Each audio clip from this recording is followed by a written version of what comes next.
Tertiary are intermediate అని చెప్పానా, ఒకదాన్ని విడిచి ఒకటి. ఇంకొకటి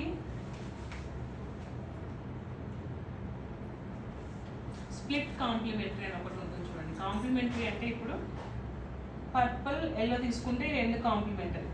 స్ప్లిట్ కాంప్లిమెంటరీ అంటే ఎల్లో కాకుండా ఎల్లో పక్కన ఎల్లోయిష్ ఆరెంజ్ ఎల్లోయిష్ గ్రీన్ ఉంది, ఇదనమాట పర్పుల్ ఇంకా ఈ రెండు. దీన్ని స్ప్లిట్ కాంప్లిమెంటరీ. ఇవన్నీ పెద్దగా అవసరం లేదు కానీ జస్ట్ తెలుసుకోండి. ఎందుకంటే ఐ షేడ్స్ అంటే మీకు షేడ్స్ ఎలా పిక్ చేసుకోవాలి, మీరు రాంగ్ పిక్ చేసుకున్నామా ఎట్లా పిక్ చేసుకున్నామో తెలియడం కోసం ఇప్పుడు మీరు అవుట్ఫిట్ని బట్టి షేడ్స్ అనేది పిక్ చేసుకుంటారు.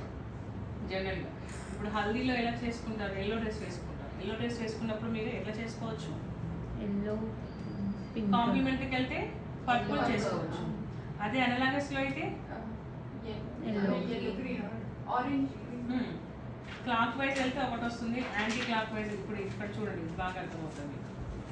ఇప్పుడు మనము ఎల్లో డ్రెస్లో ఉన్న క్లయింట్, ఇప్పుడు వీళ్ళకి ఏ ఐ షేడ్స్ మనం పిక్ చేసుకోవచ్చు, పర్పుల్ పింక్ అయినా ఎల్లో పర్పుల్ అయినా వేసుకోవచ్చు. అంటే ఎల్లో ఒక దగ్గర లైట్ షేడ్లో వేసి పర్పుల్ ఇంకొకటి డార్క్ షేడ్లో కూడా వేసుకోవచ్చు. అదే ఒక మెథడ్. ఇంకొకటి పింక్ క్లాక్ వైజ్ వెళ్తే కూల్ కలర్స్ వస్తాయి, అంటే ఇటువైపు ఎల్లో గ్రీన్ బ్లూ పర్పుల్ ఇవన్నీ కూడా పిక్ చేసుకోవచ్చు. ఎల్లోతో పాటు మీరు ఇవన్నీ కూడా యాడ్ చేసుకోవచ్చు.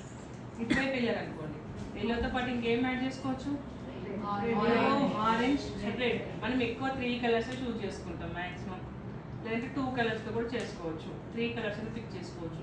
మీకు ఇంకా టాలెంట్ ఉంటే 5 కలర్స్ కూడా పిక్ చేసుకోవచ్చు. ఓవరాల్గా కలర్ వీల్ మొత్తం కూడా వేసుకోవచ్చు. హల్దీ మేకప్లో మాత్రమే కలర్స్ ఎక్కువగా చూస్ చేసుకుంటాం, బ్రైడల్కి ఇవన్నీ కాదు.